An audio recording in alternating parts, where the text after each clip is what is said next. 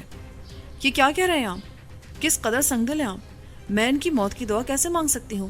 میرا تو سب کچھ یہی ہے. وہ ایک دم بپھر کر کرسی سے اٹھی. اس کی آنکھیں غصے سے لال ہونے لگی.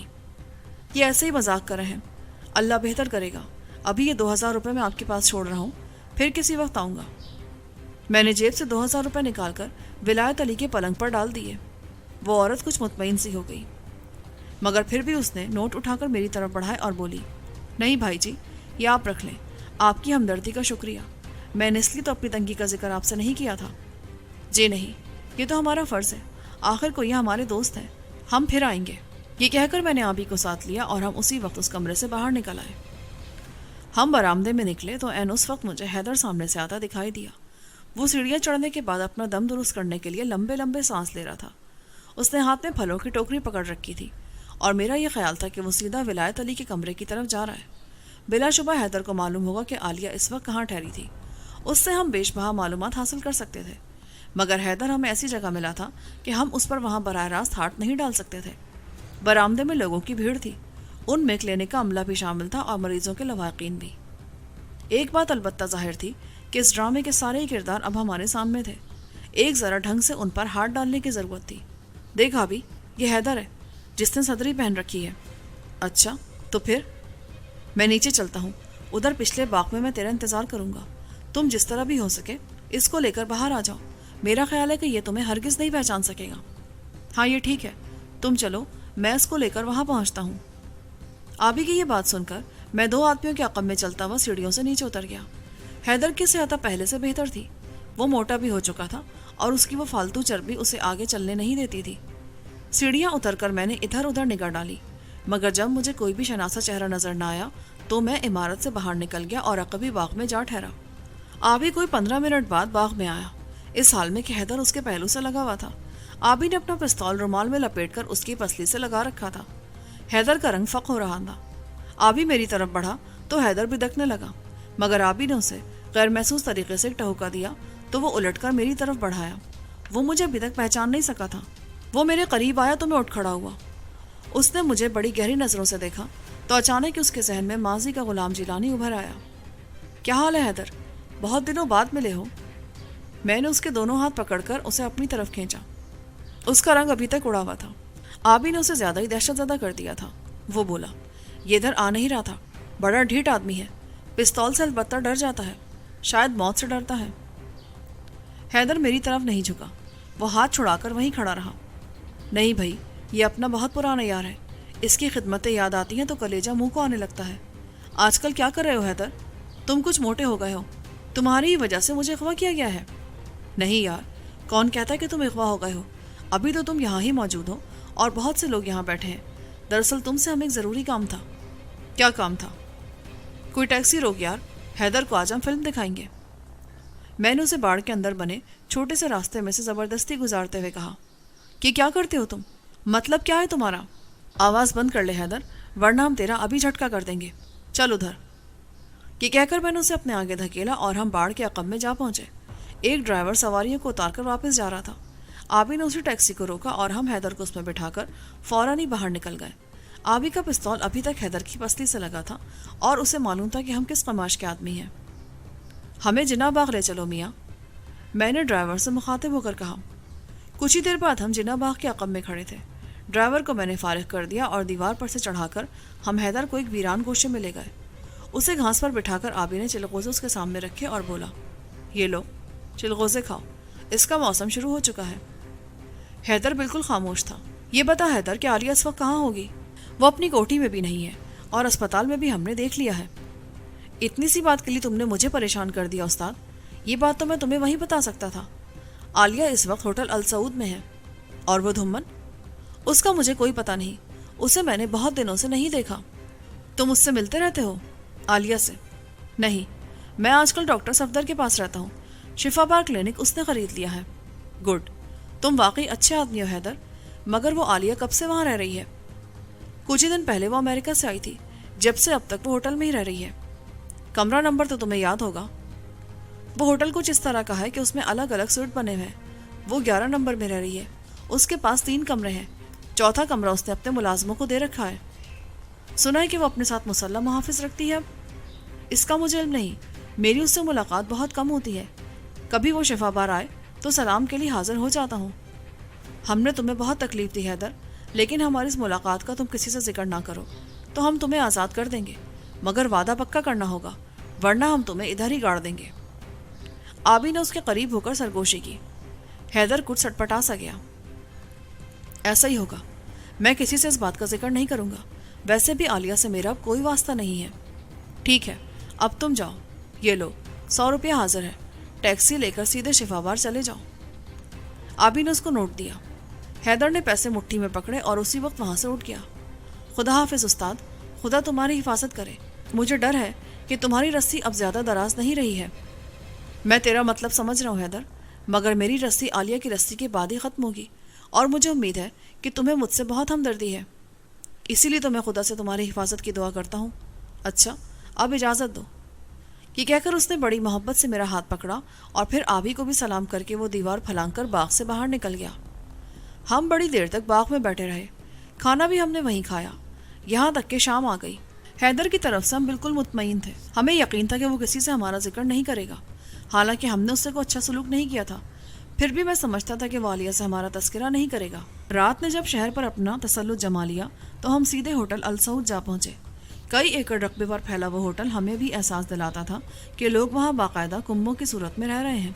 استقبالیہ پر موجود خاتون سے ہم نے کہا کہ ہم ڈاکٹر عالیہ سے ملنا چاہتے ہیں، تو اس نے قطعاً لا علمی کا اظہار کیا۔ وہ بولی، اس نام کی تو کوئی خاتون یہاں نہیں رہتی ہیں جناب۔ اور ڈاکٹر دھمن، ان کو تو آپ جانتی ہوں گی؟ جی نہیں، یہ نام بھی ہمارے لیے اجنبی ہے۔ تو اس کا مطلب یہ ہے کہ ہمیں غلط اطلاع دی گئی ہے۔ آبی نے مایوس ہو کر کہا۔ وہ حیدر بھی ہم سے ہاتھ کر گیا۔ نہیں یار، وہ غلط نہیں کہہ رہا تھا، ادھر آؤ، ادھر 11 نمبر میں چلتے ہیں، میرا خیال ہے کہ وہ ادھر ہی رہتی ہے۔ میں نے آبی کو اپنے پیچھے آنے کے لیے کہا۔ راستے میں ہم نے ایک ویٹر سے 11 نمبر کے بارے میں معلوم کیا تو اس نے ہمیں ہوٹل کے عقبی حصے کی طرف بھیج دیا۔ سامنے ہی ایک بہت ہی گلبہار قسم کی خوبصورت عمارت تھی جس کے چاروں طرف پھول ہی پھول اگے ہوئے تھے۔ برآمدے کے وسط میں ایک دروازہ تھا جو ہمیں بھیڑا ہوا نظر آیا۔ اس پر لگی گھنٹی آبی نے بجانے کے لیے ہاتھ بڑھایا، مگر میں نے اسے منع کر دیا۔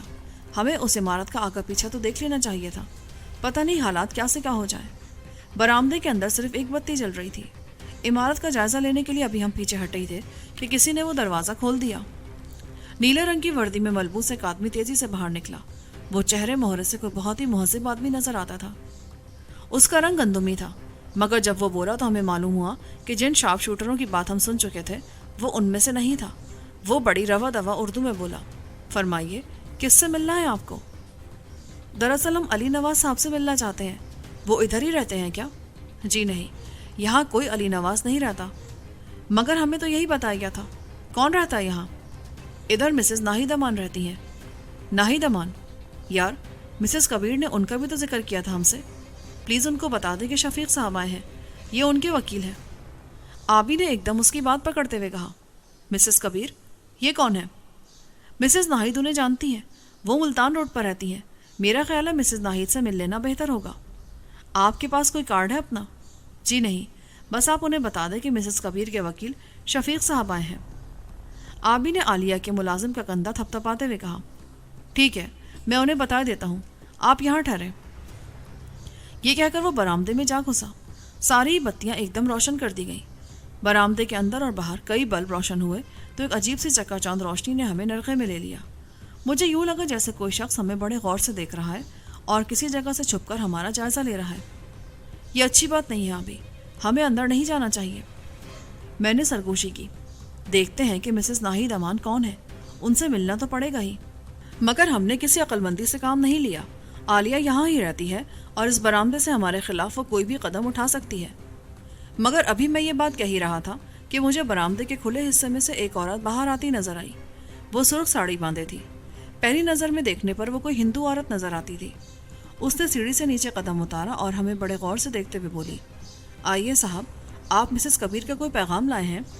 جی ہاں، یہ ان کے وکیل ہیں شفیق احمد صاحب۔ کیا آپ کا نام مسز ناہید امان ہے؟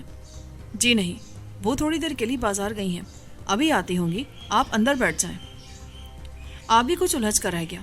مسز کبیر کا نام تو اس نے یوں ہی لے دیا تھا، ورنہ اس نام کی کسی عورت سے ہم واقف نہیں تھے، اور وہ عورت ہماری جھوٹ کو بڑی خوبصورتی سے آگے بڑھا رہی تھی۔ اس نے بھی شاید سوچ لیا تھا کہ ہم جیسوں کا ناختہ کیسے بند کیا جا سکتا ہے۔ ہمارے لیے کوئی بہانہ نہیں رہ گیا تھا۔ ہم برآمدے سے گزر کر ایک نہایت ہی خوبصورت نشستگاہ میں جا بیٹھے۔ اس کی آرائش و زیبائش کی قسم کھائی جا سکتی تھی۔ ملازم تو باہر ہی کھڑا تھا، مگر وہ خاتون ہمیں صوفے پر بٹھا کر خود الگ ایک کرسی پر جا بیٹھی۔ آپ کچھ پینا پسند کریں گے؟ جی نہیں، ہمیں ذرا جلدی ہے، اگر مسز ناہید جلدی آ جائیں تو ہمیں بڑی آسانی رہے گی۔ میں آپ کے لیے کافی بنواتی ہوں، ناہید زیادہ دور نہیں گئی ہیں، ابھی آتی ہوں گی۔ یہ کہہ کر اس نے تالی بجائی تو پہلو کے دروازے سے ایک ادھیڑ عمر خاتون اندر آ گئی۔ وہ ان کی طرف دیکھتے ہوئے بولی، اماں، ان کے لیے کافی بنا دو اور یہ سگریٹ بھی ان کے سامنے رکھ دو۔ آپ مسز کبیر سے مل کر آئے ہیں؟ وہ مجھ سے مخاطب ہوئی۔ جی ہاں، وہ جو ماڈل ٹاؤن میں رہتی ہے، دراصل ان کا جائیداد کے سلسلے میں کسی سے مقدمہ چل رہا ہے اور میں ان کا وکیل ہوں۔ شفیق احمد نام بتایا ہے نا آپ نے اپنا؟ جی ہاں، اور ہمیں مسز ناہید سے اسی سلسلے میں ملنا تھا۔ گڈ، یہ وکالت کا بھی بڑا انوکھا تجربہ ہے، آدمی کو بڑی محنت کرنی پڑتی ہے۔ جی ہاں، ایسا ہی کام ہے۔ یہ میرے بھائی ہیں رفیق احمد گوندل، یہ بھی M A L L B ہیں، ہم مل کر کام کرتے ہیں، ذرا آسانی رہتی ہے۔ میں نے خواہ مخواہ جھوٹ کا دفتر اس کے سامنے کھول دیا۔ آپ نے ابھی تک اپنا نام نہیں بتایا۔ میرا نام شگفتہ خانم ہے، ناہید امان میری پھپھی زاد بہن ہے۔ واقعی آپ کا نام شگفتہ ہی ہونا چاہیے تھا۔ ویسے یہ ناہید کیا کام کرتی ہیں؟ جی کچھ بھی نہیں، شادی شدہ ہیں، ان کے خاوند امریکہ گئے ہوئے ہیں، خود یہ ایک عرصے سے اس ہوٹل میں ٹھہری ہوئی ہیں۔ حیرت ہے، ان کے خاوند کا نام کہیں ڈاکٹر دھمن تو نہیں؟ جی نہیں، امان اللہ نام ہے ان کا، اور وہ ایکسپورٹ کا کام کرتے ہیں۔ کمال ہے، ہمارے تو سارے ہی اندازے غلط ہو چلے ہیں، ہم کسی غلط گھر میں تو نہیں آ گئے؟ آبی نے پریشان ہو کر کہا۔ شگفتہ کی آنکھیں ہماری ہر حرکت کا جائزہ لے رہی تھیں، اور وہ ابھی تک ذہنی طور پر کوئی قطعی فیصلہ نہیں کر سکی تھی۔ اس کی چال کو ہم بھی قطعا نہیں سمجھ سکے تھے۔ ایسے میں آبی براہ راست مجھ سے کوئی بات بھی نہیں کر سکتا تھا۔ ہم بلا شبہ بڑی ہی غلط صورتحال سے دوچار تھے۔ آپ کا خیال غلط ہے جناب، ناہید امان یہاں ہی رہتی ہے، اگر کسی اور سے آپ کو ملنا ہے تو پھر بات دوسری ہے۔ جی نہیں، ہمیں ناہید سے ہی ملنا ہے خانم۔ اتنے میں پہلو کا دروازہ کھلا اور شگفتہ کی ملازمہ ہمارے لیے کافی لے آئی۔ وہ کافی تو ہم نے ہونٹوں سے لگا لی، مگر جس تذبذب میں ہم پھنس گئے تھے اس کا کوئی علاج نظر نہیں آتا تھا۔ میں آپ سے معافی چاہتی ہوں، آپ بیٹھے، میں ابھی آتی ہوں، میرا خیال ہے کہ ان سے فون پر بات کرتی ہوں۔ یہ کہہ کر شگفتہ وہاں سے باہر نکل گئی۔ کوئی 5 منٹ بھی نہ گزرے تھے کہ وہ پھر ہمارے کمرے میں آ گئی، مگر اب کی بار وہ تنہا نہیں تھی، اس کے پیچھے ڈاکٹر عالیہ بھی تھی، مگر اس کی نظروں میں ایسی اجنبیت تھی کہ ہم بس اسے دیکھتے ہی رہ گئے۔ لے جناب، یہ ہے ناہید امان، میرے فون کرنے سے پہلے یہ آ گئی، یہ آپ کے لیے مسز کبیر کی طرف سے کوئی پیغام لائے ہیں۔ عالیہ ہمیں یوں دیکھ رہی تھی جیسے اس نے ہمیں اس سے پہلے کبھی نہ دیکھا ہو۔ اس کی آنکھوں سے ایسی اجنبیت ظاہر تھی کہ ہم سٹپٹا کر رہ گئے۔ آپ کے مزاج کیسے ہیں؟ میں نے بالآخر مسکراتے ہوئے کہا، مگر وہ یوں ظاہر کر رہی تھی جیسے ہمیں پہلی بار دیکھ رہی ہو۔ جی الحمدللہ، آپ نے کیسے زحمت فرمائی؟ ہم آپ سے ملنے آئے ہیں مسز ناہید، آپ نے ہمیں پہچانا نہیں؟ جی نہیں، میں نے تو آج آپ کو پہلی بار دیکھا ہے، کیا کام تھا آپ کو مجھ سے؟ کمال ہے، اپنے پرانے خادم کو بھی بھول گئی آپ؟ میرا چہرہ بھی آپ کو یاد نہیں رہا؟ یہ کیا کہہ رہے ہیں آپ؟ میں نے آپ کو پہلے کبھی نہیں دیکھا. یہ کیا معاملہ ہے شگفتہ؟ میں تو خود حیران ہوں کہ شفیق صاحب ہیں، وکالت کرتے ہیں، کہہ رہے تھے کہ کوئی مسز کبیر ہے، انہوں نے آپ کو ان کی طرف بھیجا ہے. میں نے اندر بٹھا لیا. پاگل تو نہیں ہو تم؟ پتہ نہیں یہ کون لوگ ہیں، میں نے بالکل نہیں جانتی. وہ ہم سے ذرا دور ہٹ کر کرسی پر بیٹھ گئی. اس کا وہ حیرت انگیز رویہ ہمارے لیے ناقابل برداشت تھا. وہ پہلے سے کچھ زیادہ فربہ ہو گئی تھی. آنکھیں اس کی بھیچی بھیچی نظر آتی تھیں، جیسے وہ زیادہ چربی کی وجہ سے انہیں کھول نہیں سکتی ہو. مگر تھی تو وہ عالیہ ہی، پر اس نے ہمیں پہچاننے سے بالکل ہی انکار کر دیا تھا. وہ ڈاکٹر دھمن کہاں ہیں آج کل؟ وہ کہیں نظر نہیں آ رہے ہمیں. کون ڈاکٹر دھمن؟ یہ کیا کہہ رہے ہیں آپ؟ میرا خیال ہے کہ آپ غلط جگہ پر آ گئے ہیں. اس کی آنکھوں میں اجنبیت کا رنگ نمایاں تھا. عالیہ، اتنی بھولی نہ بنو. تمہیں معلوم ہے کہ ہم یہاں کس لیے آئے ہیں؟ میں نے ایک دم اس پر پستول تانتے ہوئے کہا. آبی نے فوراً شگفتہ کو نرغے میں لے لیا، مگر اس عورت پر کوئی اثر نہ ہوا. وہ ہمیں انتہائی سادگی اور معصومیت سے یوں دیکھ رہی تھی جیسے ہم انہیں کوئی تماشا دکھا رہے ہوں. شگفتہ کا رنگ البتہ پیلا پڑنے لگا. وہ اپنی جگہ سے اٹھ کھڑی ہوئی. میں نے گھٹنے کی ٹھوکر سے عالیہ کو آگے چلنے کے لیے کہا. پہلی بار اسے احساس ہوا کہ ہم اسے تماشا نہیں دکھا رہے بلکہ اسے اغوا کر لینا چاہتے ہیں. جیسے ہی میں عالیہ کو زد میں لے کر برآمدے میں پہنچا تو مجھے معلوم ہوا کہ ان کا ملازم برابر کے کمرے سے کسی کو فون کر رہا ہے. آبی نے شگفتہ کو اپنے آگے لگا لیا. اس کو روکو یار، وہ بدماش کہیں کال کر رہا ہے، میں نے چیختے ہوئے کہا، اور برآمدے کی دیوار میں لگے سوئچ پر ہاتھ رکھ کر باہر کی تمام بتیاں بجھا دی. آبی نے شگفتہ کو میرے حوالے کیا اور تیزی سے کمرے میں جا گھسا. فون کی گھر گھر فوراً ہی ختم ہو گئی تھی. میرا خیال ہے کہ آبی نے اس آدمی کے سر پر پستول کا دستہ دے مارا تھا. جب وہ کمرے سے نکل کر برآمدے میں آیا تو میں اس وقت ان دونوں عورتوں کو لے کر دائیں ہاتھ پر بنے گیراج میں جا گھسا تھا. وہاں ایک بہت عمدہ گاڑی کھڑی تھی اور اس کی چابیاں اندر ہی تھی. آبی نے وہاں پہنچتے ڈرائیور کی سیٹ سنبھالی تو میں نے عالیہ اور شگفتہ کو پچھلی سیٹ پر بٹھا دیا. دونوں کا رنگ فق ہو رہا تھا. گاڑی گیراج سے نکالتے آبی نے اس کی رفتار تیز کر دی. جب ہم اس ہوٹل کے دروازے سے باہر نکلے تو عالیہ رونے لگی. یہی حال شگفتہ کا تھا. ان پر عجیب سی ہسٹریائی کیفیت طاری ہونے لگی تھی. تم روتی کیوں عالیہ؟ ابھی تو ہمیں تم سے لمبا حساب لینا ہے. تم غلط کہتے ہو. میں عالیہ نہیں، میرا نام ناہید امان ہے. خدا کے لیے ہمیں چھوڑ دو. اس بات کا پتہ تو ہمارے ڈیرے پر چل کر لگے گا. ہمیں اتنا بے وقوف نہ سمجھو. میں نے عالیہ کو باہوں میں سمیٹتے ہوئے کہا. وہ میری گرفت سے نکل کر بولی، میں عالیہ نہیں ہوں، مجھے چھوڑ دو، ہٹ جاؤ پیچھے. مگر میرے پستول کی نال جب اس کے سامنے پھیل کر بے قرار ہوئی تو اس کی کھگی بن گئی. آبی نے گاڑی کو بلاخیز رفتار سے شہر کی حدود سے نکالا اور جلد ہی قصور روڈ پر جا چڑھا. کوئی 10 میل آگے نکلنے کے بعد اس نے کار کو بائیں ہاتھ ڈالا اور آموں کی وسیع اور اس باغ کے پاس جا ٹھہرا. اس نے گاڑی بند کی تو بولا، اب اس سے پوچھو کہ یہ عالیہ نہیں ہے تو اور کون ہے، اور وہ اس کا ایجنٹ دھمن کہاں ہے؟ نکالو ان کو باہر. میں نے دونوں دروازے کھول دیے. شگفتہ کو آبی نے بازو سے پکڑ کر باہر نکالا تو دور تک پھیلے سناٹے کو دیکھ کر وہ اور زیادہ لرزنے لگی. وہ خوف سے بے حد نڈھال ہو رہی تھی. عالیہ کو جب میں نے کار سے اتارا تو وہ پھر چیخی، میں عالیہ نہیں ہوں، مجھے غور سے دیکھو. تم نے عالیہ کو ضرور دیکھا ہوگا، اس کی کوئی نشانی تو تم کو یاد ہوگی. پہلی بار میرے دل میں شک کی سوئی چبھی. کیا یہ عورت واقعی عالیہ نہیں ہے؟ یہ کیسے ہو سکتا ہے؟ یہ کیا کہہ رہی ہو تم؟ میں کیسے مان لوں کہ تم عالیہ نہیں ہو؟ میرا چہرے کا میک اپ ایسا بنا دیا گیا ہے کہ میری صورت عالیہ سے بہت ملتی جلتی ہے. تمہیں یقین نہیں آتا تو لو، اب دیکھ لو. اس نے اپنے سر سے سرخ رنگ کی وگ دونوں ہاتھوں سے نوچ پھینکی. لو، غور سے دیکھو، میں عالیہ نہیں ہوں. اس وگ کے نیچے اس کے کٹے ہوئے بال یہی بتاتے تھے کہ وہ عالیہ ہرگز نہیں ہے. اب دیکھو، اب تمہیں یقین آ جائے گا. کہ کہہ کر اس نے چہرے سے ایک نرم ملائم چھلی سی اتار پھینکی. اب وہ اپنے اصلی رنگ و روپ میں ظاہر ہو رہی تھی. اس کے چہرے کے نقوش عالیہ جیسے نہیں تھے، مگر بناوٹ ایسی تھی کہ اس جھلی کے اوپر چڑھا لینے سے وہ ہو بہو عالیہ نظر آتی تھی. وہ خود بھی بہت خوبصورت تھی. اس سے عشق کرنے کو جی چاہتا تھا. بڑی نٹکھٹ، نازک سی، مگر وہ عالیہ ہرگز نہیں تھی. اس کو اس روپ میں دیکھ کر ہم دونوں ششدر رہ گئے. عالیہ نے اسے کسی خاص مقصد کے لیے روپ دیا تھا. مگر یہ روپ تم نے کیوں بدلا؟ یہ عالیہ کی شکل تمہیں کس نے دی ہے؟ مجھے نہیں معلوم. ڈاکٹر عالیہ نے یہی کہا تھا کہ میں اس کی شکل اپنا لوں. پتہ نہیں اس کو کس بات کی فکر ہے. خود اپنی صورت اس نے مکمل طور پر بدل لی ہے.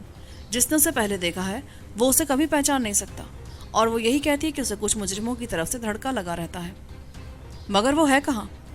اس کے پاس اپنا چہرہ بدلنے کے لیے ایک نہیں کئی چہرے ہیں. اس کو پہچان لینا ناممکن ہے. بینک میں اس کے پاس کروڑوں روپیہ جمع ہے، لوگ کہتے ہیں کہ ڈاکٹر دھمن سے اس کی لڑائی ہو چکی ہے. اسے بھی میں نے امریکہ سے واپسی پر عالیہ کے ساتھ نہیں دیکھا اور مجھے یہ بھی نہیں پتا کہ وہ کہاں ہے. مگر عالیہ کا پتہ تو تمہیں معلوم ہوگا. وہ اس ہوٹل میں کبھی کبھی آتی ہے. اس ہوٹل کا سارا خرچ وہی برداشت کرتی ہے. مگر مجھے یہ نہیں معلوم کہ وہ خود باقی راتیں کہاں گزارتی ہے. یہ تو کوئی بات نہ ہوئی. تمہیں وہ کس روپ میں ملتی ہے؟ کوئی کچھ کہہ نہیں سکتا. کبھی وہ کوئی چہرہ بدل لیتی ہے اور کبھی کوئی. وہ مجھ سے جب بھی ملنے آتی ہے تو اس نے اسکرٹ پہن رکھا ہوتا ہے. وہ ولایتی لباس پہن کر آتی ہے اور چہرہ اس نے کوئی اور لگا رکھا ہوتا ہے. مگر وہ ایسا کیوں کرتی ہے؟ پتہ نہیں. اس نے اپنی کوٹھی بیچ ڈالی ہے. شفا بار کا بھی اس نے سودا کر لیا ہے. اب کوئی اور جائیداد ہے جسے بیچ کر وہ امریکہ جانے کا سوچ رہی ہے. جب تک یہ کام ختم نہیں ہو جاتے وہ یہاں رہنے پر مجبور ہے. تمہارا نام کیا ہے؟ نرگس. تم اس کے ہاتھ کیسے چڑھ گئی؟ وہ مجھے 2000 روپیہ مہینہ تنخواہ دیتی ہے. میں نے نرسنگ کا کام اسی سے سیکھا تھا. مگر تم ہو کہاں کی؟ میں کراچی میں اس سے ملتی تھی. میرا گھر وہیں ہے. کہ کیا بکواس کرے یہ جیلانی؟ میری تو کچھ سمجھ میں نہیں آ سکا. اور یہ شگفتہ کون ہے؟ یہ میری پھوپھیزاد بہن ہے. میرے ساتھ ہی رہتی ہے. اس کے والدین فوت ہو چکے ہیں. یہ بھی عالیہ سے 2000 روپیہ لیتی ہے. اس کو بھی میری ہی طرح اپنا حلیہ کبھی کبھار بدلنا پڑتا ہے. اس نے باقاعدہ اسکول سے نرسنگ کا امتحان پاس کیا تھا. وہ رٹو طوطے کی طرح رٹا رٹایا سبق میرے سامنے دہرا رہی تھی. یہ تو بہت برا ہوا یار. وہ عورت ہم سب کو فریب دے رہی ہے. وہ تو شاید دھمن کو بھی کھا گئی ہے. میں نے پستول جیب میں ڈال کر نرگس کو کار کے اندر دھکیلتے ہوئے کہا. آبی نے بھی شگفتہ کو بہت اطمینان سے کار کی اگلی سیٹ پر بٹھا دیا. ہم تم سے بہت شرمندہ ہیں شگفتہ. ہمیں معلوم نہیں تھا کہ ہمارے ساتھ اتنا زبردست فریب ہو جائے گا. آبی نے شگفتہ سے کہا. میں تو سمجھی تھی کہ آپ لوگ ہمیں گولی مار دیں گے. ارادہ تو یہی تھا مگر یہ کوئی اچھی بات نہ ہوتی. آؤ آج ہم سب قصور چلتے ہیں. ذرا موج ملا رہے گا. کیوں جیلانی؟ آپ کا نام جیلانی ہے؟ اف توبہ. عالیہ آپ کے نام کی دہشت سے ہی کانپتی رہتی ہے. نرگس نے پریشان ہو کر کہا. کیا مطلب؟ وہ آپ ہی کا نام لیا کرتی ہے. وہ کہتی کہ اس سے زیادہ خوفناک مجرم اور کوئی نہیں ہوگا. آپ کی وجہ سے وہ روپ بدل رہی ہے. وہ کتنے ہی روپ کیوں نہ بدل لے مجھ سے بچ نہیں سکتی نرگس. میں نے قسم کھا رکھی ہے کہ وہ لوگوں کے گردے بیچ کر کھاتی ہے. میں اس کا جسم نیلام پہ چڑھا دوں گا. تمہیں بالکل نہیں پتا کہ وہ کہاں رہتی ہے؟ نہیں. البتہ اس کا ایک فون نمبر میرے پاس ہے. وہ میں آپ کو دے سکتی ہوں. وہ میری مالکن تو ہے مگر اس کے رویے سے میں پہلے ہی بہت پریشان تھی. وہ اچھے بھلے گردے باہر نکال لیتی ہے اور مجھے نہیں پتا تھا کہ وہ ان کا کیا کرتی ہے. آبی نے گاڑی باغ سے نکالی اور پھر اسے لے کر قصور کی طرف چل دیا. نرگس کا خوف بڑی حد تک دور ہو چکا تھا اور اب وہ زیادہ دل جمعی سے باتیں کر رہی تھی.